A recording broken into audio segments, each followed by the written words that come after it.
So, I read this thing that said some days you're going to rock motherhood and some days you're going to rock your job, but you're rarely going to rock both of them on the same day. So I'm hoping this is a job day. We'll see.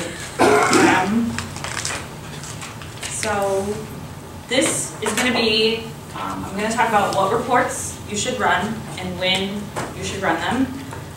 We're not going to go through all the reports. I'm going to show you what you have in your folders and hopefully make you feel not so much like this. Do you want some strawberries? You want to eat these? No. Yes, that is his parents laughing. No. No. No.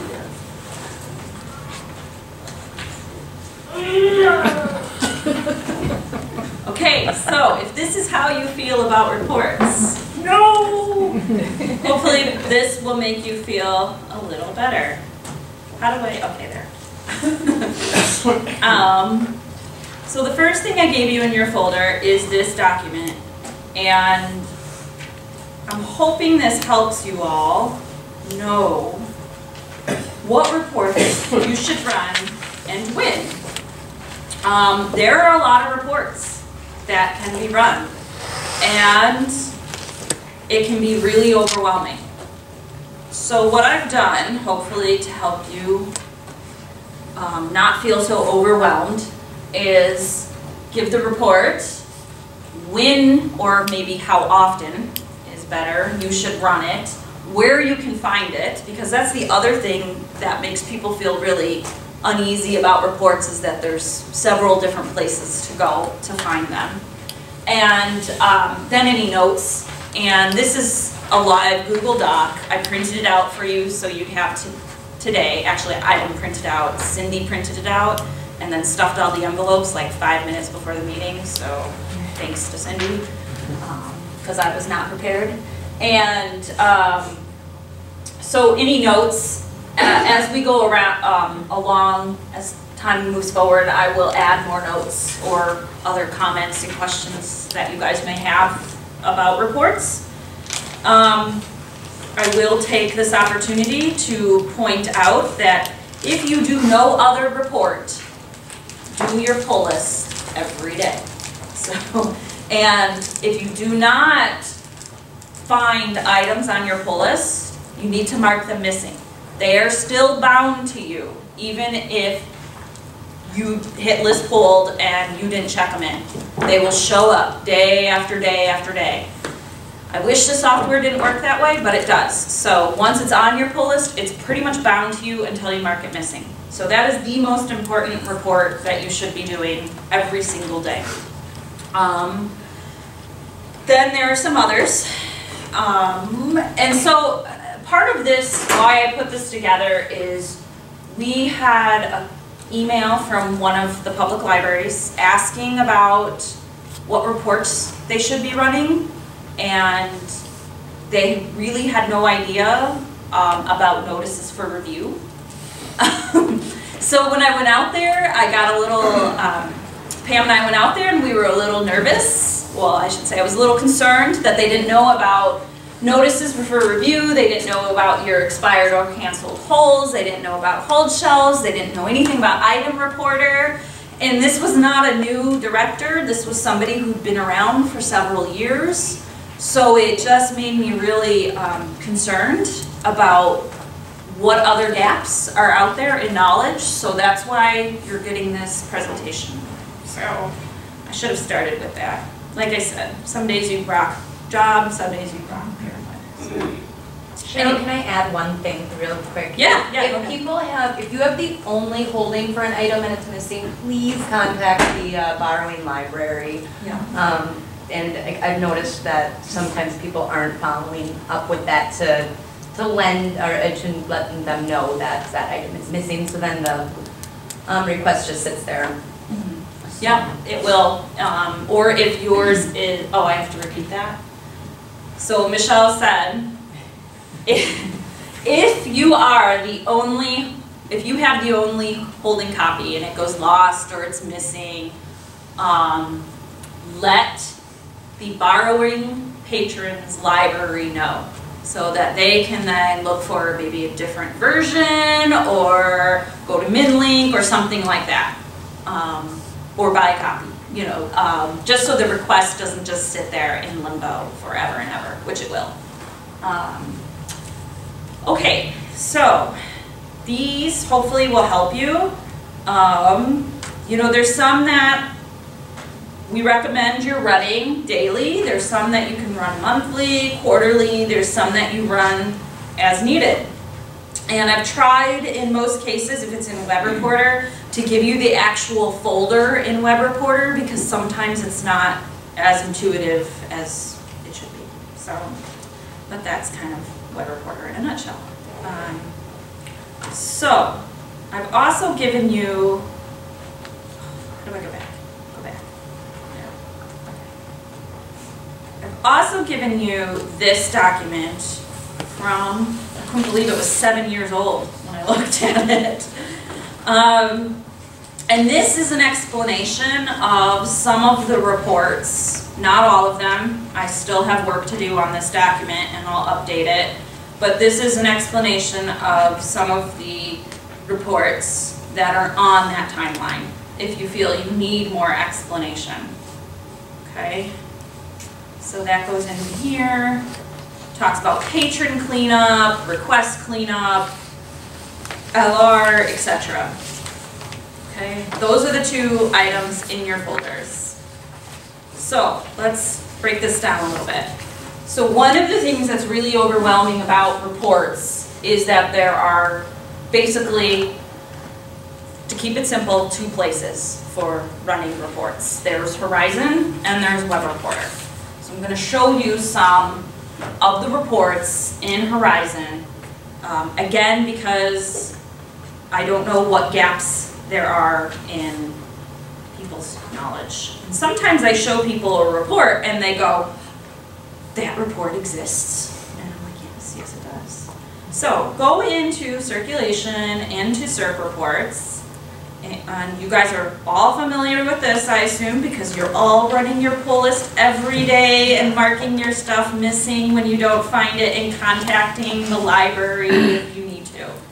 Okay, so, right, your pull list, of course, is in here, but one thing people are often shocked about is that you can see everything that's on your hold shelf by going here and doing your hold shelf. Now the nice thing, so this would be everything on your hold shelf. I'm logged in, I think Tyler's logged in right now, so my location is Selco. So yeah, we have 4 things on our hold shelf for MinLink libraries, but you can customize these windows. So most of these windows in CERC reports, if you want a something different to display and you want it to display by default or you want it in a different order because you print something out, send an email to the help desk, we can customize all that for you. Same thing with your pull list, which I'm not going to run because 1, it'll take forever, and 2, I'll get a lot of things because I'll get all the MinLink stuff. So there's also your expired canceled, and we don't have any expired canceled currently, but this is the things on your hold shelf that are expired or canceled that need to go back. So again, you can customize this window. Now your notices for review, if I run this right now, I'll get all your notices, so I'm not going to run it. But this is where you see the blocks that have generated notices in here. And this is where you choose to either send them or ignore them. Then you have to go into the second step is notice output, where you actually send them, whether that's printing or email. So that is less customizable, but can be a little bit. So those are some of the CERC reports. Cheryl, can I say something? Yeah. Oh, a question actually. So we do our expired holds every morning. Mm-hmm. But I still get an email from you saying pull this mid-link item off your hold shelf. I have an automated system set Is it up. possible to turn that off? Because we do that every day, so it's just like. Not unless I turn it off for everybody. So you can just ignore the email. It's okay. No, she asked, I have a automated script set up that when you have an expired min-link item, it generates an email. But it's also on your expired hold list. It is, but the problem we run into is that not everybody does their expired hold list every day, and then we get libraries from all over the state contacting us, maybe not wanting to lend to us because we're not sending stuff back in a timely manner. So that's why I generated the script, because otherwise it was Cindy doing it all manually. And so I just wrote a script that does it. So it generates at 4 a.m. Maybe I could do it at 9, and then if you do your expired holds before, I mean, I can look into changing some of the configurations of it, but basically the overall problem is that not everyone does their expired hold list, and you really should be doing it every day. And probably, especially for the smaller libraries, you won't have anything on there most days. And so a lot of them don't run it because they know they're not going to have anything on there. But if you don't run it every day, then other libraries are waiting for stuff to be returned. So run your expired hold list every day. Do it right after you do your pull list. Then we wouldn't have a big issue with that kind of stuff. So. All right, so going back to this. So another one that people are often pleasantly surprised to discover is Item Reporter. And Item Reporter, I'm hoping, okay. You may know it, some of you folks who've been around for a while may know it as Report Missing Inventory, and it is in your inventory folder as well as at the bottom of your navigation bar. It's the exact same thing, we just copied it and renamed it, so it was more intuitive. But you always want to start with item location, because this is searching all the items across all Selco. So if you don't put item location in and you just start with like a collection code, you're going to get all the library stuff in that collection code. And you're going to kill your Horizon session, and then you're going to call us, and we're going to have to do stuff, so don't do that. Start with location. So, so you do item location, and that's just your location code, and it's just a Boolean search. I don't know, item status. See if Selco has anything that's expired, right? So 9 things. So, okay. So that's Item Reporter, and let's see. Is it F5? Control F5. Control F5, thanks. I've given you, on this slide, I've walked you through some of the places where you'll find some of these reports. You know, they're in your circ reports, notice, blah, blah, blah. I've also put a link on here. You should see this. If you don't see Item Reporter, let me know. That means I need to adjust your view, but let me know. Or let the help desk know, I should say. And there's a link here to instructions for Item Reporter. And they're also, Left arrow. Click. Oh, it hates me. Okay, well, there are instructions to Item Reporter that you can get to. The link is also on one of the handouts, so it's also in the cataloging manual if you need that. This is what you get putting gray on purple. I know, right? I was trying to do a gray-purple theme. Okay, so then there's Web Reporter. And one of the things I often hear about with Web Reporter is, I have to use Internet Explorer? Yeah, you have to use Internet Explorer. I know it's old, but it has to do with scripts and stuff that I don't really understand. Just use Internet Explorer and use it in compatibility mode, and the way to get that is here. And if will it work sometimes in Chrome or Firefox? Yeah, sometimes, and a lot of times it won't work, and we can't tell you why. So you need to use Internet Explorer, otherwise you're going to get intermittent bugs. And if you write the help desk and say, this isn't working, the first thing we're going to ask you is, are you using Internet Explorer in compatibility mode? So do us all a favor and use Internet Explorer in compatibility mode. Cheryl, can I yeah. add something to that? And you can repeat this for the video. Part of the reason we do that is because if we then call Cersei Dynex and say this isn't working, the first thing they ask us is, are you running it in IE in compatibility mode? Yeah. And if we're not, they tell us, go do that. So it all comes downhill. So Web Reporter has a whole ton of reports. I am not going to go through them all today because we would be here all day. But here are some that are a little bit timely, right? We've got our library hours and close dates if you want to know, because that email just went out. You can go into Web Reporter and follow that bread trail crumb up there and do that. Every so often I send a report out of things that are not on your local request table. So this is where you can go and see what your local request table looks like. And you can compare that to my collections and iTypes, which is on your sheet.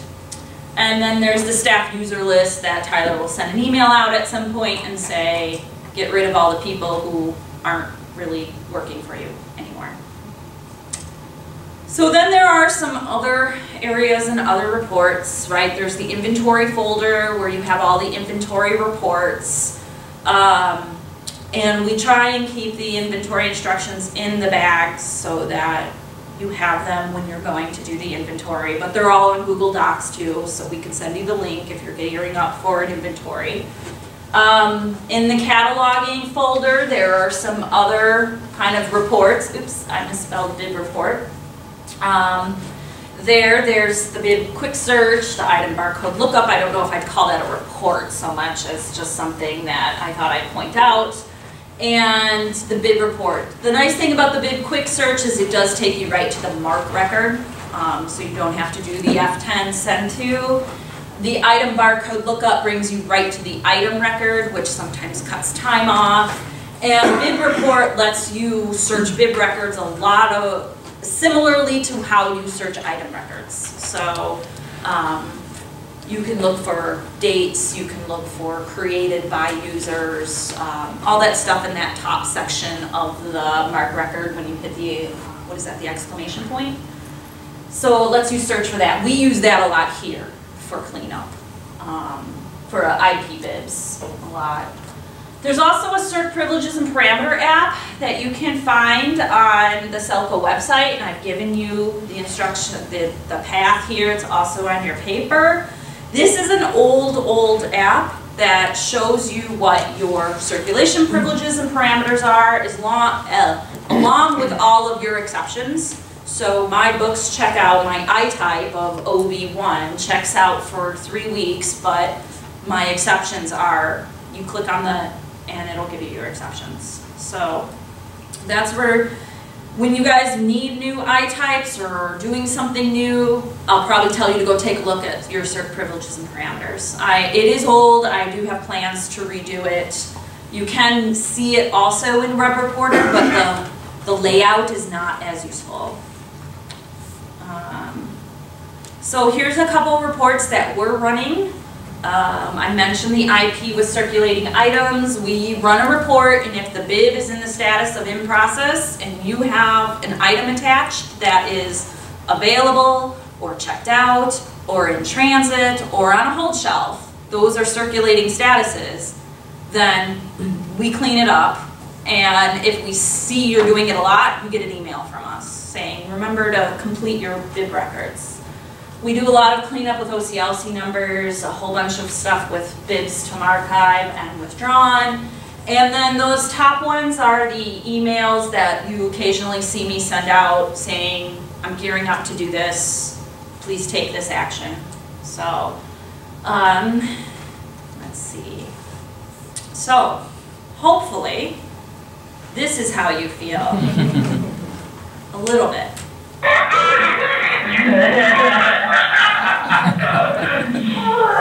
This is James saying but, so.